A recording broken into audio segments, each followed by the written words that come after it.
ফিরহাদ হাকিম সাহেব আছেন, যারা বাবু তাহের খান সাহেব, এই মুহূর্তে তারা আমাদের প্রার্থী ডক্টর হুমায়ুন কবির সাহেবকে বরণ করে নিলেন। আমরা একেবারে সময় নেব না, আমরা প্রথমেই অনুরোধ করবো এবারে বক্তব্যের জন্য সায়রা বানু রয়েছে বক্তব্যের আগে, আমরা সায়রা বানুর কাছে অনুরোধ করবো তার সঙ্গীত পরিবেশনের জন্য। এই মুহূর্তে সায়রা বানু তিনি এই মুহূর্তে বরণ করে নিচ্ছেন আমাদের সম্মাননীয় সমস্ত অতিথিদের, একে একে তারা বরণ করে নিচ্ছেন। একটা খুব সুন্দর মুহূর্ত, যে মুহূর্তটায় বরণ পর্ব চলছে, আমরা সকলে খুব আনন্দিত।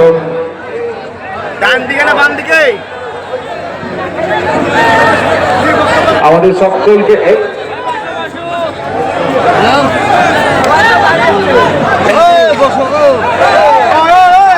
আমরা জনাব ফিরহাদ হাকিম সাহেবের কাছে আমাদের সকলের একটা আবদার আছে। মাননীয় জনাব ফিরহাদ হাকিম সাহেবকে অনুরোধ করবো আমরা আমাদের প্রার্থীকে বরণ করে নেবার জন্য। এই মুহূর্তে জনাব ফিরহাদ হাকিম সাহেব আমাদের প্রার্থীকে বরণ করে হচ্ছে, একটা জোরে করতালি।